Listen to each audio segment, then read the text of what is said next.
Hello and welcome back. Well, it's all working, so it's now time to install some software.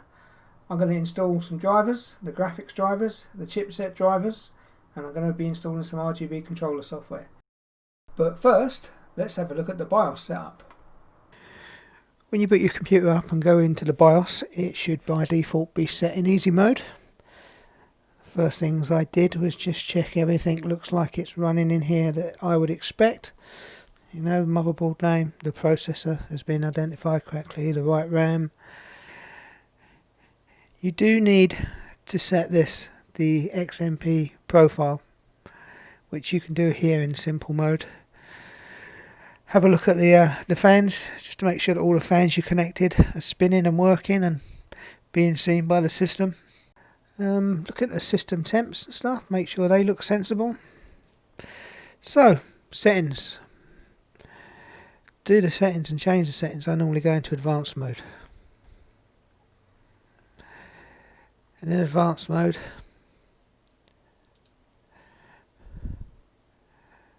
there's a couple of things I want to change. First thing I want to change is how the fans work. Because I installed a double fan all-in-one air cooler in here, I needed to use two of the headers. One of the headers is marked as a CPU fan, but there isn't two, so the second fan I connected to the System 1 input, which is this one here. But you do need to tell the System 1 input to use the temperature control from the CPU, because by default it will be set here at System 1. So change this to CPU, and then that second fan will be getting faster and slower based on how hot the processor gets. And it's the Precision Boost Overdrive that we want to set in here. I haven't gone mad on this. Everything I've read suggests that manual overclocking of these processors isn't worth it, and this is the best way to go. So Precision Boost Overdrive I've got set to advanced, because that lets me tweak a few other bits and pieces. So the PBO limits, that's the power limits, are configured to what the motherboard will allow. The Precision Boost scaler, and these are the settings. Having a quick look around the internet, most people are recommending. I haven't changed this one, the maximum boost overdrive. I've left it as it is. I might come back and change that in the future, but at the moment it seems alright. And the thermal throttle limit I've also left at auto, but things can be tweaked later, but this will do to get us going while we're in there. And just a quick look at the system info, but not too much to do in the BIOS on this. Most of it sets itself up. Do the memory though. Make sure that the memory settings is set. So in this, the extreme memory profile, it by default is set to disabled. So you need to click this. And these motherboards, if you've bought the right memory, if you've got the memory I've got, will have profiles preloaded in for the memory, and that will just make the memory run at its maximum performance. If you don't set that, the DDR 3600 that I've got in here will run at 2400, so it's a big difference on the performance. So we'll save those settings and let the computer start up. After setting up the BIOS and rebooting, I then went to the AMD website and downloaded the chipset drivers, rather than just relying on the ones automatically downloaded by the Windows 10 install.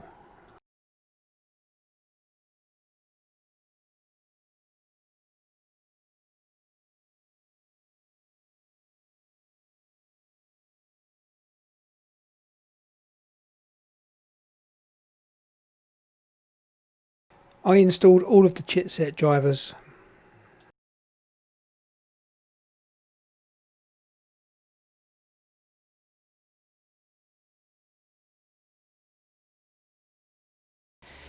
Next step was to go to the NVIDIA website and download the latest drivers for my graphics card.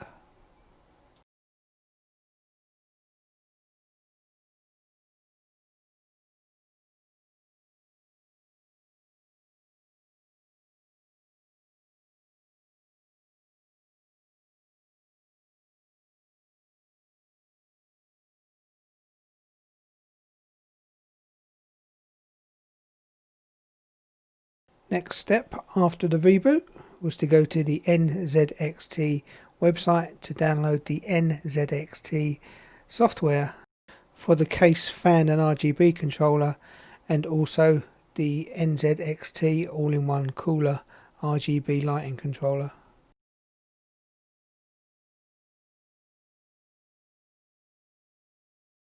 I'm not going to go into too much detail on how to set these up because there are plenty of videos on YouTube on how to set these RGB controller software up, but I'll just give you a quick look at how I've got mine set up.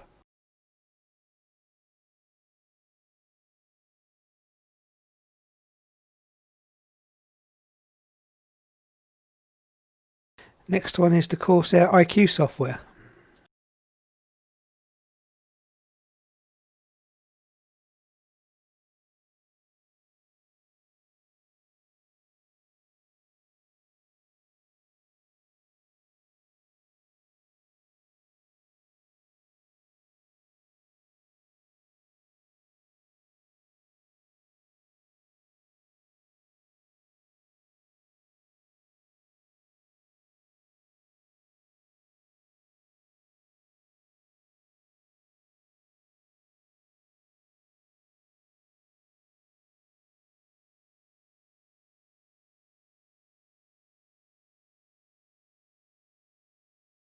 The Corsair IQ software lets you manage the RGB elements for their hardware, and there's a few bits and pieces I've got. The RAM I bought has got RGB lighting. I've also got a mouse and a keyboard with RGB lighting, so they're all managed within this software.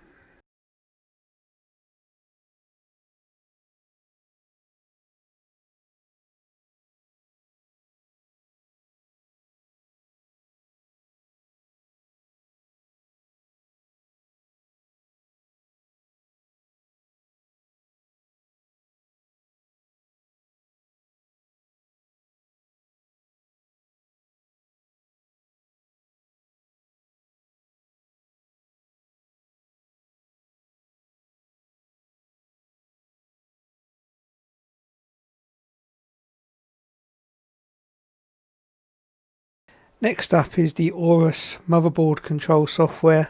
There's one main app that you can download, and once you've downloaded it, it'll download all the other bits and pieces which you'll see me go through now.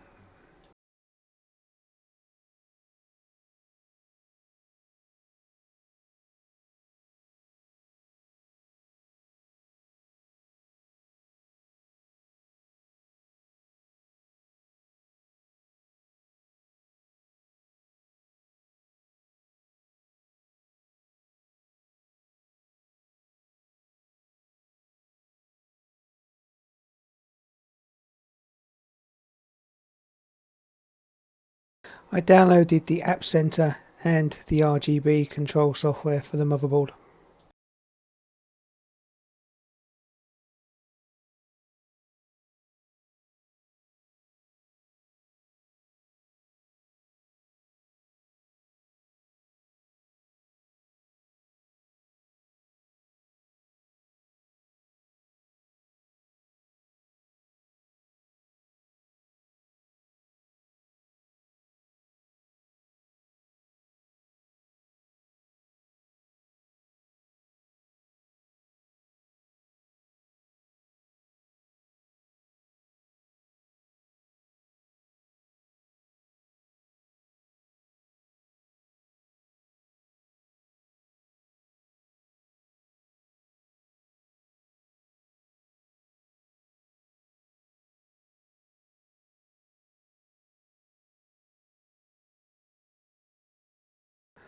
Once App Center has been installed and you've rebooted the computer, you can open it up and it will give you the option to download all of the available apps for your motherboard, which I did. I selected everything and let it pull everything down.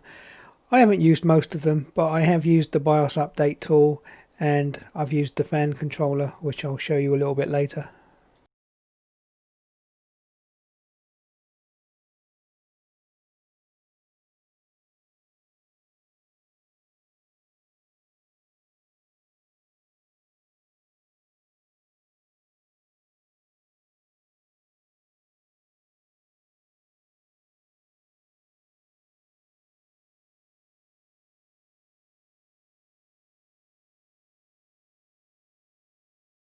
So this is the Aorus Elite RGB controller software for the motherboard.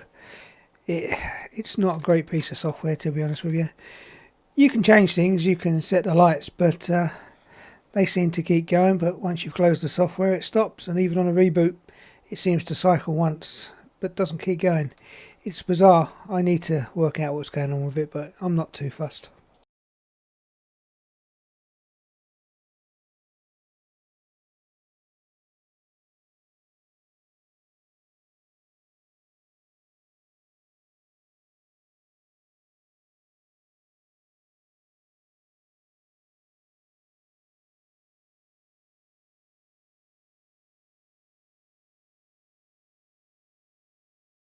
And finally, a quick look at the fan controller software that comes as part of the motherboard software download, SIV as it's called.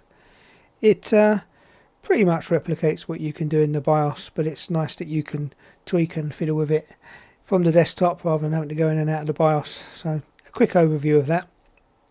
So here I'm tweaking a few of the settings, just making sure that the motherboard heat sensors are aligned with the right fans as I set in the BIOS, and there's also a little bar down the bottom there which changes how quickly the fans respond to changes in temperature. I found 5 degrees tends to leave the fans off for most of the time, stopping the little small heat spikes from kicking the fans in too quickly, but they still do, but it's not too annoying. So one of the settings in there is fan calibration, which I run through once and save the settings.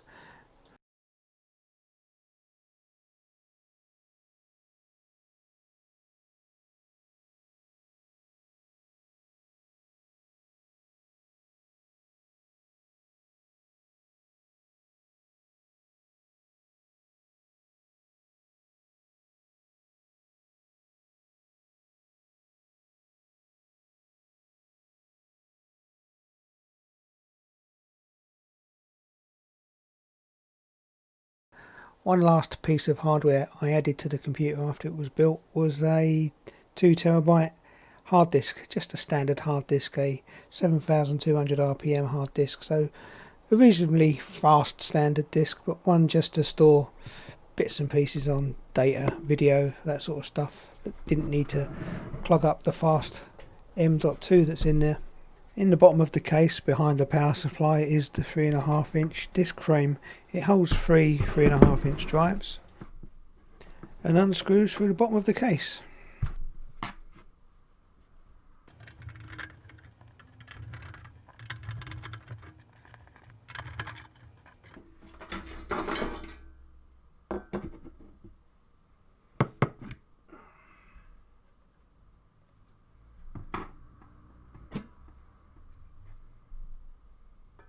Just slide in the hard disk and leave the connections pointing outwards to the side of the case, and line up the screw holes so that you can screw the screws in.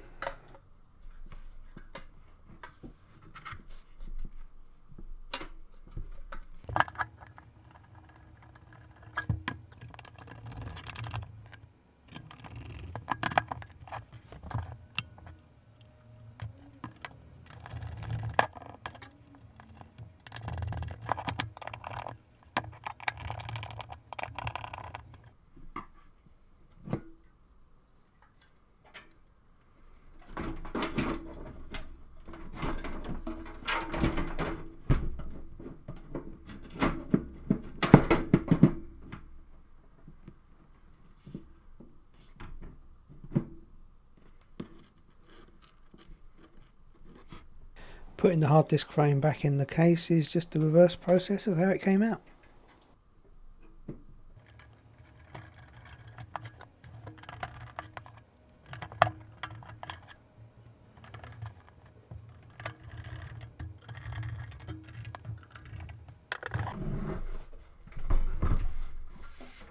Then all that's left to do is to wire up the hard drive with the power connector and the SATA cable. I've pre-installed a SATA cable in here that came with the motherboard, just fed it through the holes underneath the back of the motherboard around the back so that we can get to the hard drive.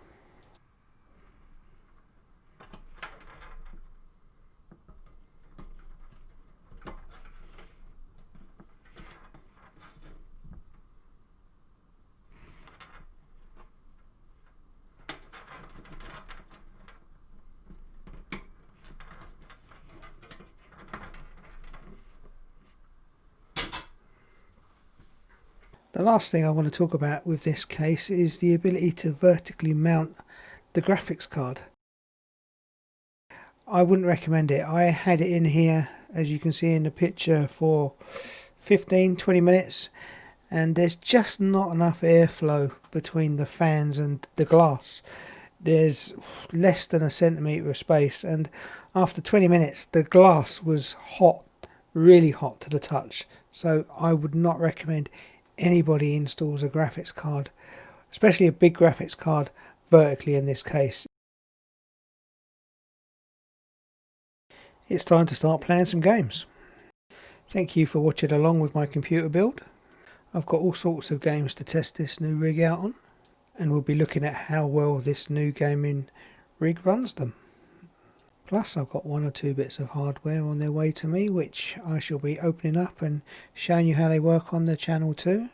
So subscribe, hit the like button, and I'll see you back here soon.